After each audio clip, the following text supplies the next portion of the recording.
हमारी रीढ़ का कॉलम एक दूसरे पर खड़ी हड्डियों से बना होता है। ऊपर से नीचे तक हमारे सर्वाइकल स्पाइन में कुल 7 हड्डियां होती हैं, जबकि थोरैसिक स्पाइन में 12 हड्डियां होती हैं और लुम्बर स्पाइन में 5 हड्डियां होती हैं। इन हड्डियों के बीच में कुशन जैसी एक मुलायम चीज होती है जिसे डिस्क कहते हैं। ये डिस्क वॉकिंग, लिफ्टिंग और ट्विस्टिंग जैसी डेली एक्टिविटीज के दौरान हड्डियों को आपस में टकराने से रोकती है।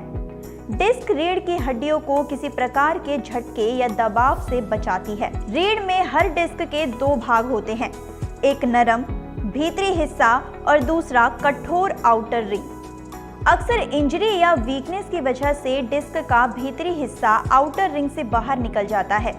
मेडिकल भाषा में इसे स्लिप डिस्क कहा जाता है। ये बहुत ज़्यादा दर्द और बेचैनी का कारण बन सकता है। हालत गंभीर होने पर आपको स्लिप डिस्क की रिपेयर के लिए सर्जरी भी करवानी पड़ सकती है। डॉक्टर्स कहते हैं कि स्पाइन में आपको गर्दन से लेकर लोअर बैक में किसी भी जगह स्लिप डिस्क हो सकता है।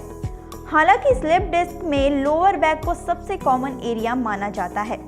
स्पाइनल कॉलम नसों और रक्त वाहिकाओं का एक जटिल नेटवर्क होता है। ऐसा होने पर हमारी नसों और रीढ़ के आसपास की मांसपेशियों पर ज्यादा दबाव पड़ सकता है। आमतौर पर स्लिप डिस्क होने पर शरीर के एक हिस्से में दर्द और सुन्नपन महसूस हो सकता है। ये दर्द आपके हाथ और पैर की तरफ भी फैल सकता है। यह दर्द अक्सर रात में या बॉडी की जरा सी मूवमेंट के साथ बढ़ सकता है।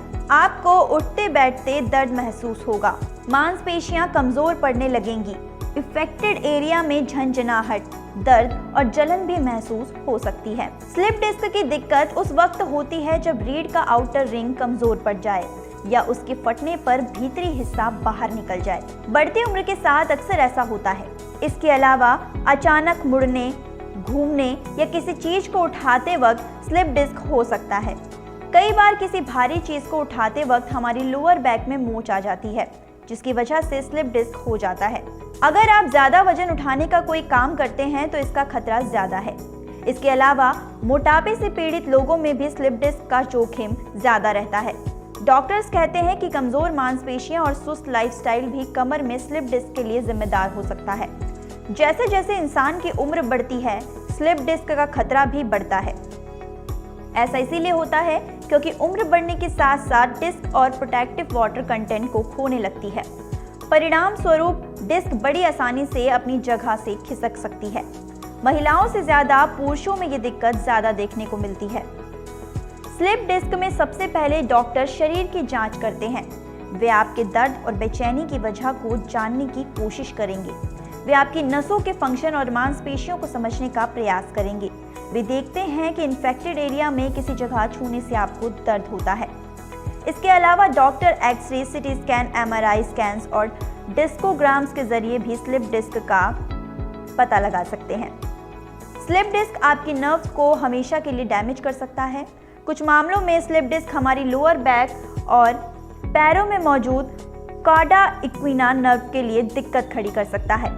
ऐसा होने पर आप आंत और ब्लैडर से नियंत्रण खो सकते हैं। इससे सैडल एनेस्थीसिया नाम का एक लॉन्ग टर्म कॉम्प्लिकेशन भी हो सकता है। ये बहुत ज़्यादा गंभीर भी हो सकता है, इसीलिए डॉक्टर्स से इसकी जांच जरूर करवाएं। स्लिप डिस्क का जोखिम कम करने के लिए कुछ एक्सरसाइज रेगुलर कर सकते हैं। एक्सपर्ट्स कहते हैं कि मॉडिफाइड कोबरा, ब्रिज और प्लैंक जैसी एक्सरसाइज में इससे फायदा होता है। दूसरा, जिम में वेट ट्रेनिंग करते वक्त कंधे या कमर से ऊपर बहुत ज़्यादा वजन नहीं उठाना चाहिए। Ixigo Ayurveda keeps you healthy. धन्यवाद।